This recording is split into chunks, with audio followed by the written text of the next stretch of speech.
ভোক্তা পর্যায়ে জ্বালানি তেলের নতুন বিক্রয় মূল্য নির্ধারণ করেছে সরকার। এখন থেকে প্রতি লিটার অকটেন 20 টাকা বেড়ে 140 টাকা, পেট্রোল 19 টাকা বেড়ে 135 টাকা, ডিজেল 15 টাকা বেড়ে 115 টাকা এবং প্রতি লিটার কেরোসিনের দাম 18 টাকা বাড়িয়ে 130 টাকা নির্ধারণ করা হয়। রবিবার থেকেই কার্যকর হয়েছে নতুন দাম।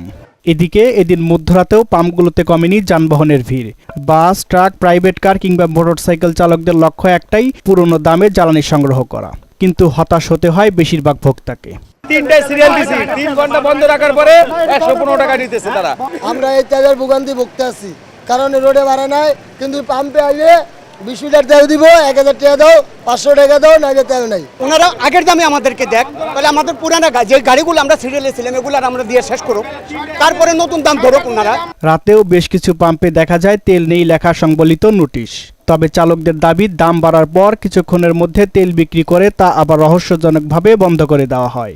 গাড়ি লাগাইছি তেলের জন্য, 3-4 ঘন্টা বন্ধ করে রেখে এই তামাশা কথা তেল নাই বহুত গাড়ি পালাই দিয়েছে। আমরা 8টা বাজে সিরিয়াল দিছি, ওনারা এখানে নাটক করে 3 ঘন্টা পাম্পটা বন্ধ রাখছে।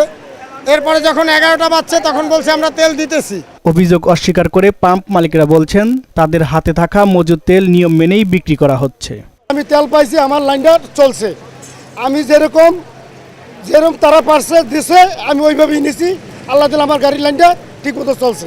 জ্বালানির এই মূল্য বৃদ্ধির সরাসরি প্রভাব পড়ার শঙ্কা জনমনে। পরিবহন খরচ সামলানো নিয়ে দুশ্চিন্তায় পড়ছেন চালক ও সাধারণ মানুষ। মশিউর রহমান, মোহনা সংবাদ, ঢাকা।